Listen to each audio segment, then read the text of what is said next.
everyone. Welcome to my mess of a basement. We've been trying to get more organized, and we have had a broken freezer since the springtime. We thought it was because our basement had flooded. We got about a foot of water in the basement. So I switched out a couple of electrical components in the back of the freezer. We knew the compressor was running because we have a thermometer for the freezer, and this is a special freezer thermometer. This was about $5 at a hardware store, and it just clips on the door. We had another one with suction cups too, but it kept falling off. Anyways, our freezer is a Whirlpool.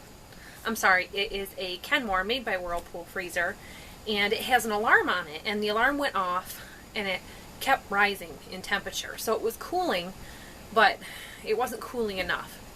So we didn't hear any clicking from the compressor going on, so we thought it was a relay switch, and it's a two-part switch on this relay, and I don't remember exactly what they both were called. So I switched both of those and still got nothing. It was still only getting down to about 40 degrees, which it needs to be down to 0. Being a farm, we really need our freezer. So I did a little research, and this is what I found out. So I apologize for the lamp, but it was very dark in here without the power being on. And you want to work on your freezer, any appliances, while they're unplugged. So I have that unplugged. Now there's an access panel behind this, and what led me to the solution was something I found online. Suggested if I turn this, it should click. So it did click, and that meant that temperature sensor was working, which I was kind of disappointed because it was about a $33 part. So to take the shelf off, there's a bumper on this side so that it allows it to go to the right.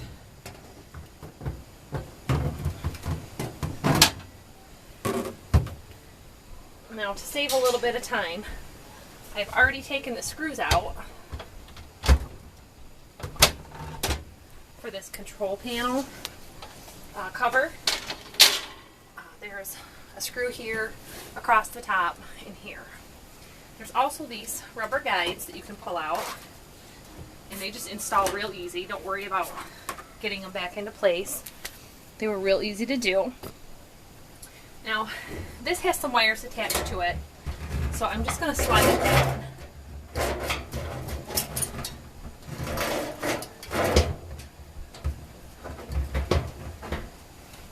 Now, if you come in here, you can see this is I believe it was called a evaporator fan. And these are your coils here, and if those are frozen up, that could be a problem, which was not a problem for us. It was this fan right here, and it wasn't turning at all, and my temperature had gotten down to 40 and wouldn't get any colder. So I gave this a little flick, and it took right off. So it had some power, but it didn't have enough power to get it going. So you can test this with a multimeter, but it's real easy. You've got two little screws here that you have to take out to get to this, and there's screws here and here if you want to take the whole thing off, which probably is a good idea because then you can get to this fan blade a little bit easier. It has a wiring harness here, so a small flathead screwdriver is real handy for that.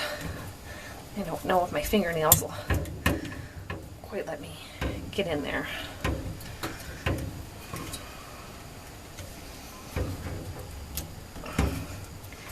Just trying to get this disconnected any way I can right now. Of course, with the camera in the way, it's always...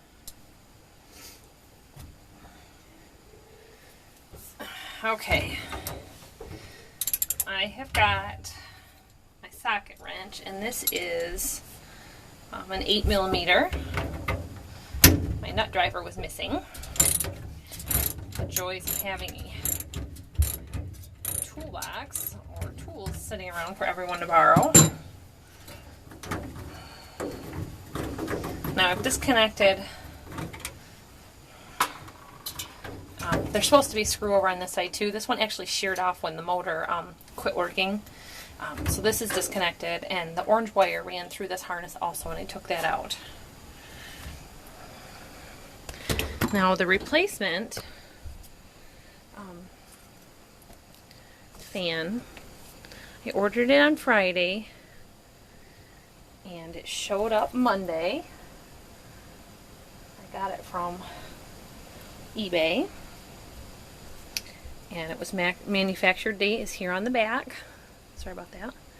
But it does not come with the fan blade, so you have to slip your fan blade off of your old one and put it on the new one, as well as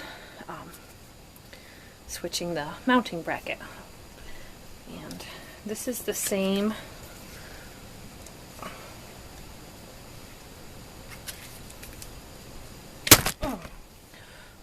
sorry about that. This is the same 8mm nut here. So just undo that.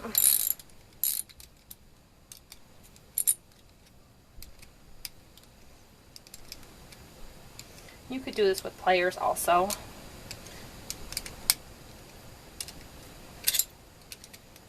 But obviously having the right tools makes it a little simpler.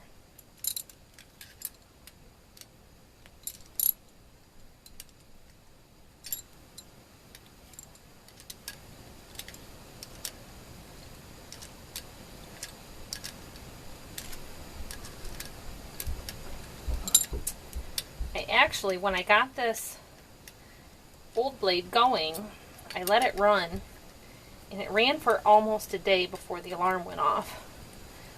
So even though it went again by hand, it failed. So don't count on it lasting. Now your part number is on here. I actually went to Sears. They have a partsdirect.com, and it'll cross-reference your old part number to what the new part number is. So my old part number, and this says it's made by A.O. Smith. It has a casting number on the side that says 066452, and then the model number for your part number is 21691. 4200. The new one does not have any casting numbers on the side, and it's made by Huaya, Huyaya motor, and it was actually listed under a Frigidaire part. Frigidaire tends to make a lot of the parts for the freezers and refrigerators. The new part number is 2972 50000. So we're just going to mount this in here. Your holes will match up to tell you which way to go.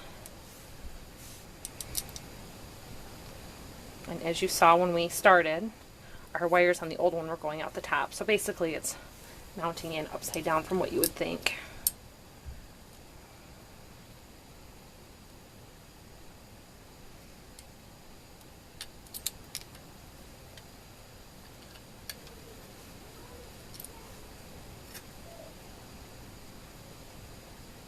It doesn't feel like they're castings that they threaded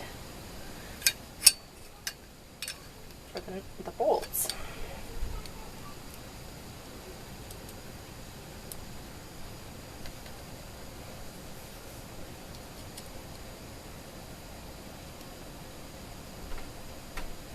So now we're just going to reverse the process.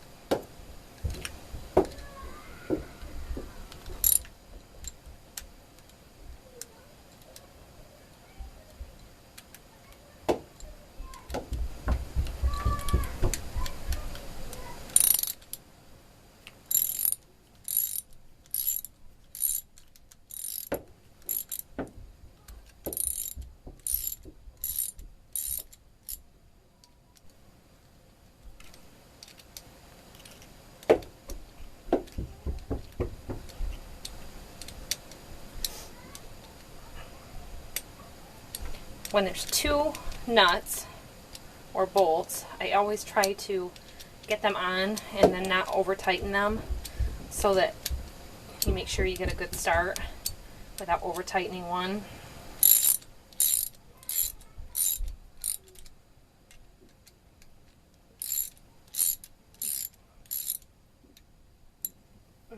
So now this is mounted.